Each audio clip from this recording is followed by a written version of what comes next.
Bonjour les yogis. Alors aujourd'hui, ce qu'on va détailler, je l'ai fait dans ma séquence sur les salutations au soleil, je le détaille vraiment bien. Mais si vous n'avez pas de temps puis vous voulez vraiment rapidement savoir comment descendre au sol quand on fait des salutations au soleil ou quand on fait des vinyasas, des flots, souvent je dis chaturanga ou genou, poitrine, menton. Donc je vais venir donner les différences entre les deux. Donc chaturanga dandasana, c'est la façon de descendre vraiment avec le corps bien droit, les coudes vers l'arrière qui pointent vers les talons. Dans tous les cas, vraiment, les coudes vont rester près du corps, les biceps vont frôler les côtes et les coudes vont aller vers les talons. Mais c'est un peu difficile au niveau, ça prend un peu plus de force de faire Chaturanga Dandasana. Donc, je vais donner les deux variations, les deux alignements.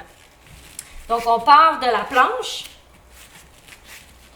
Avec la planche, les mains sont en dessous des épaules, les talons sont vers l'arrière, les orteils sont au sol. Donc, Chaturanga, j'irai vers l'avant, donc j'amène le poids vers l'avant pour avoir les doigts à peu près au niveau des mamelons. C'est ça le tip que j'ai à vous donner. Et à l'expire, je plie les coudes et je descends les coudes pour être à 90 degrés vers le sol. Ensuite, je flipperai les pieds et j'irai vers un chien tête en haut. Donc, ça serait ça ma façon de descendre pour le vinyasa.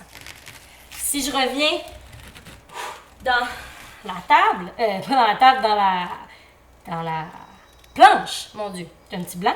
On revient dans la planche et là, on voudrait descendre en genoux, poitrine, menton. Donc, je mets les genoux au sol. Je plie les coudes de la même façon, donc j'avance vers l'avant, poitrine, menton au sol. Et ensuite, je glisse vers l'avant dans un cobra, un bébé cobra ou un cobra complet.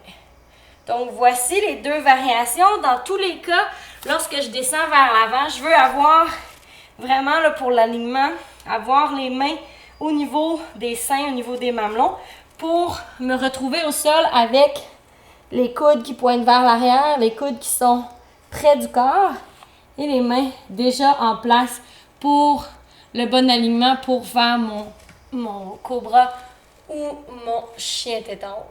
Donc, vous voyez la différence? Cobra, mes genoux sont au sol. Chien tête en haut, mes genoux sont détachés du sol. Et je peux aussi faire, bébé cobra avec les genoux, les coudes, pliés et la bédaine au sol, mais c'est plus le dos qui travaille. Donc, vous voyez, je peux relâcher mes mains. Donc, c'était un bonus aujourd'hui. Je vous ai détaillé Chaturanga ainsi que Bhujangasana qui est le cobra.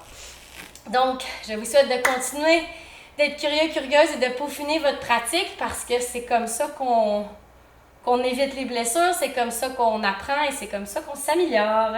Alors, bonne journée à vous et namasté!